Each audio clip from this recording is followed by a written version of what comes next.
Picture the Kimberley at dusk. Thunderheads rumble over orange cliffs, the air thick with the scent of rain. On a rock face, a huge white figure stares back at you. Big eyes, no mouth, a halo of lines radiating from its head. These aren't modern graffiti, they're thousands of years old. Locals say they're the Wandjina, the sky gods who bring storms and keep the land alive. But archaeologists are puzzled. Why are these figures mouthless? How old are they? And what secrets might be hidden in their shapes? Tonight, we'll unravel the mystery of the sky gods of Kimberley, a direct continuation of our journey into the Wandjina. Stick around, hit that like button, and prepare to dive into an ancient enigma that merges art, science, and myth. Before satellites, before smartphones, people looked up to the sky and saw gods. In the Kimberley region of northwestern Australia, the Wandjina are still revered as the rainmakers and lawgivers. Their images appear on rock shelters across the region, painted in white ochre, with wide staring eyes and crowned heads.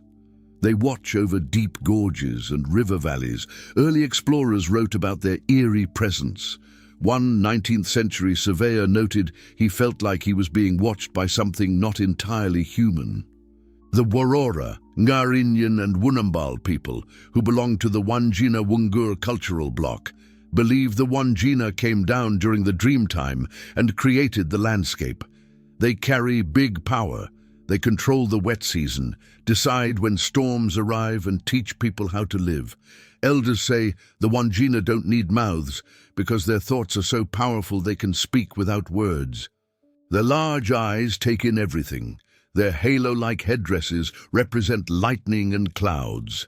In the last episode, we explored the sky canoe and the three brothers, the emu in the sky and the seven sisters, stories that turn the Milky Way into a river of light and a calendar of seasons. We learned how First Nations astronomers used the stars to navigate and to know when to harvest emu eggs, and how their stories recorded the pulsations of stars like Betelgeuse, Was talking stories, Oregon, Edu 2023, Zor 7, 12, Camilla Roy, Yualai Astronomy Was Deal.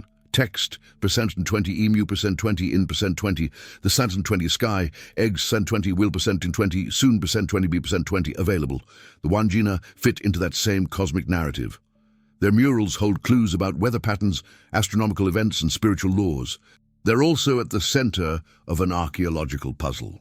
Western researchers can't agree on their age, their purpose, or why the art style appears suddenly after earlier rock paintings. Some even speculate about contact with other cultures or other worlds. But as we'll see, the truth is even more fascinating. We'll meet scientists who have dated the pigments, artists who repaint the figures to keep them alive, and travelers who felt the Wandjina's gaze. By the end, you'll see these sky gods not just as eerie faces on a cliff, but as part of a living sky story that stretches across time. Let's get started. In the Kimberley, the Wandjina aren't just myths, they're part of daily life. Ask Uncle Mervyn, an elder from the Ngarinyan nation. He recalls being taken to a rock shelter as a child. His grandmother laid down a coolamon and told him to be quiet. She pointed to a huge Wandjina painted on the rock, white, head glowing like a cloud, eyes wide and dark. She whispered that this was the rain spirit who brought thunder and lightning. If he disrespected the law or made noise in its presence, the rains could drown their camp or never come again. He remembers feeling the hair on his arms stand up. Many other kids were told similar stories. The Wandjina listen with their eyes, not mouths. They punish with storms if you break rules. Their halo lines represent rain lines, lightning, and the snake-like energy of the Wungur, similar to the rainbow serpent. Without them, there would be no fresh water and no life. The art style of the Wandjina is distinctive. Unlike the dynamic Guion Bradshaw figures that precede them by thousands of years, the Wandjina are frontal, static, and imposing. They're often painted in white kaolin with red and yellow ochre outlines. Their heads are usually round or teardrop-shaped, with lines radiating outward. They have no mouths. Some experts believe the mouthlessness shows the sacred law that their words are internal and should not be spoken, while others think a mouth would symbolically unleash endless rain. The big eyes may represent the watchfulness of the ancestors. The headdresses might depict storm clouds or swirling winds. Around the figures, you'll often see dots and dashes representing rain, lightning, or ancestral energy. Notably, similar imagery appears across the entire Wandjina region, suggesting a coordinated tradition. Archaeologically, the Wandjina paintings are considered relatively young, perhaps around 2,000 to 4,000 years old, but they overlay older paintings. In some sites, there are layers of art. Underneath the Wandjina, you can see faded guion stick figures dancing. This raises questions. Did the Wandjina style evolve from earlier art or replace it? One theory is that the people who created the guion were replaced or assimilated by new groups who brought the Wandjina style. Another theory is that climate change around 5,000 years ago, a shift to a more monsoon-dominated climate, made rain spirits more important. Whatever the case, the arrival of the Wandjina style marked a major cultural change. Because the figures are repainted regularly, dating them is tricky. Each generation of custodians refreshes the images as part of ceremony, mixing crushed shells with ochre to create the luminous white. This continuous repainting makes them living art, not static relics. A Western chemist named Ian Crawford visited the Kimberley in the 1960s. He wrote about walking into a narrow gorge and suddenly coming face to face with a Wandjina figure 6 feet high. It stared at him from the rock, eyes rimmed in black, halo filled with radiating lines. He felt, he said, like a trespasser in a cathedral. Crawford and others tried to date the paintings using radiocarbon tests on pigment binders. Some dates came back as around 3,800 years old, others as recent as a few hundred years. Clearly, the art wasn't a single event but an ongoing tradition. Archaeologist Sue O'Connor studied associated hearths and spear throwers. She concluded that Wandjina art began after 3000 BP, possibly as part of a cultural response to sea level rise that flooded coastal plains. One of the biggest puzzles is the sudden appearance of the Wandjina form. Earlier guion art shows slender, dynamic figures with elaborate headgear. The Wandjina, by contrast, are static and heavy, with bold shapes and minimal detail. They don't share motifs with earlier art. They look like they came from somewhere else. Some fringe researchers have claimed this means they depict alien beings, pointing to the halo and large eyes as evidence of space helmets. Others have speculated that migrants from Southeast Asia brought the style, but local elders refute these ideas. They say the Wandjina came from the sky during the dreamtime. They're spirits, not physical beings. Their form is meant to remind people of clouds and storms, not astronauts. Another layer of mystery is the role of repaints. A painting of a Wandjina is never finished. Custodians, usually initiated men of the appropriate clan, are responsible for renewing the image to maintain its power. They mix fresh ochre with beeswax or turtle fat, climb up and repaint the figure, sometimes redrawing lines and adding new details. They may fill in cracks, add rain motifs, or refresh the halo. The act of repainting is a ceremony with songs and dances. If the painting isn't kept fresh, the spirit could withdraw its power. This tradition means some images are centuries old, but have layers of paint just a few years thick. Conservationists have to balance preserving older layers with respecting cultural practices. Looking closer at the Wandjina images, some researchers noticed patterns that might correlate with celestial events. Ethnoastronomer Dwayne Hamaker has documented dozens of star stories across Australia. He notes that the Wandjina's halo often has sets of parallel lines that could represent the paths of lightning and rain. In one rock shelter, the halo's shape matches the arc of the Milky Way across the sky at the start of the wet season. In others, lines emanate like rays. These could align with sunrise or sunset points at solstices.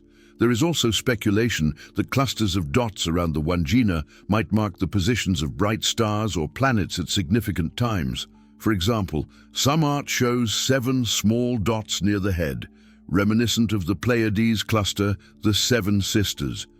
In our previous video, we saw how the Pleiades are chased by Orion across the sky and serve as a seasonal marker. In the Kimberley, the Pleiades rising before dawn may mark the start of the build-up season when humidity increases.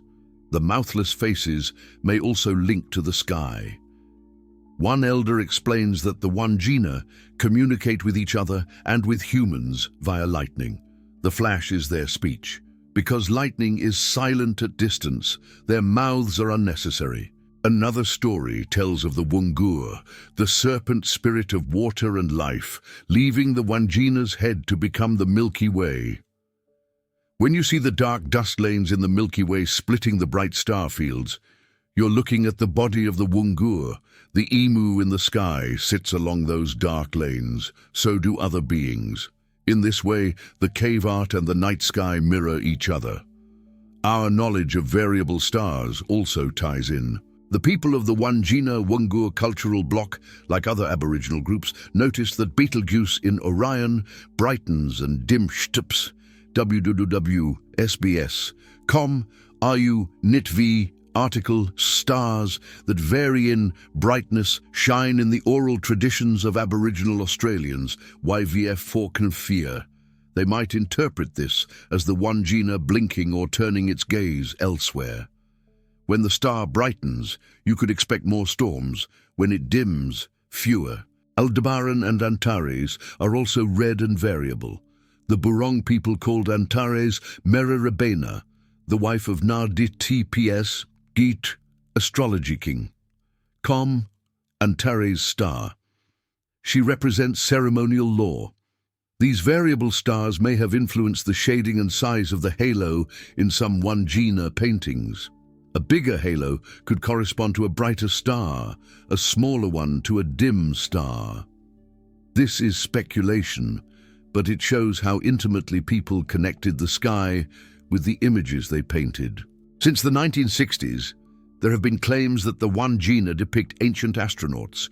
Authors of Ancient Aliens books point to the big eyes, lack of mouth and rounded head as resembling helmets and goggles. They suggest that the Wandjina Wungur people were visited by extraterrestrials who taught them agriculture and law. These ideas are popular on social media, but they're not supported by evidence. The rock art shows no spacecraft, and there's no oral tradition of alien visitors. Elders find the idea offensive as it undermines their spiritual beliefs. They say the Wandjina are sky beings, but from a spiritual plane, they're not aliens with physical bodies. Their halo is a storm cloud. Their eyes are the windows to their power. Their lack of mouth is a symbol of silent authority. The real intrigue lies in the cultural continuity. The Warrara, Ngarinyin and Wunambal people maintain their ceremonies and laws through the Wandjina. Each clan has its own Wandjina site and songs. At the beginning of the wet season, men gather to repaint and sing, calling down the rain. Women prepare feasts and teach children the stories. This living tradition ensures that knowledge of weather patterns, animal behavior, and ethical rules passes on. It's not a relic of the past, it's a dynamic practice. Interestingly, the IAU recently recognized Aboriginal star names, such as Lararang, Wurrun, Jinan, and Unugunate TPs. www.sbs.com. TV article, the stories behind Aboriginal star names now recognized by the world's astronomical body ZOIA2DGX. This shows a growing respect for indigenous knowledge. Maybe one day, the cosmic names of Wandjina spirits could be honored in the same way. We must also note the tension between conservation and tradition. Archaeologists want to preserve older layers of paint because they hold information about past climates and peoples. traditional owners insist on repainting to keep the spirits strong. Compromises include documenting repaints and using non-invasive analysis techniques like X-ray fluorescence to read beneath the surface layers. In 2017, a team used optically stimulated luminescence to date mud wasp nests built over paintings. They concluded some Wandjina images are at least 1,500 years old. This highlights the interplay between science and cultural practice. Our journey into the sky gods of Kimberley shows how a single motif can weave together geology, climate, astronomy, spirituality, and ethics. The Wandjina are not just strange faces, they're rainmakers, lawgivers, and ancestral guardians. Their art marks a cultural shift thousands of years ago, perhaps in response to climate change. Their halo patterns may encode celestial knowledge, and their ongoing repainting shows how tradition adapts and endures. At the same time, the archaeological mystery remains. Why did this art style emerge suddenly? How did it spread across hundreds of kilometers? And what else is hidden in the caves? While we may not have all the answers, we do know that respecting the voices of elders is key. The Wandjina teach us that power doesn't need a mouth to be heard. Sometimes a silent stare across millennia speaks louder than words. So next time you're in the Kimberley or looking at photos of these mesmerizing figures, remember that they're part of a living network connecting land and sky. Think about the Milky Way stretching overhead like the body of the Wungur. Recall how the emu's position tells you when to harvest eggs. Picture Betelgeuse pulsing like a cosmic heartbeat. These stories aren't relics. They're invitations to see the world with fresh eyes. If this yarn about the sky gods of Kimberley has made you look at rock art and the night sky with a new sense of wonder, give us a thumbs up. Share the video with someone who loves mysteries that blend archaeology and astronomy. Drop a comment about which part surprised you most, the mouthless faces, the repaints, or the star connections. And don't forget to subscribe for more journeys into ancient knowledge that still speaks today. Until next time, keep your eyes on the horizon and listen for the silent voices of the rainmakers.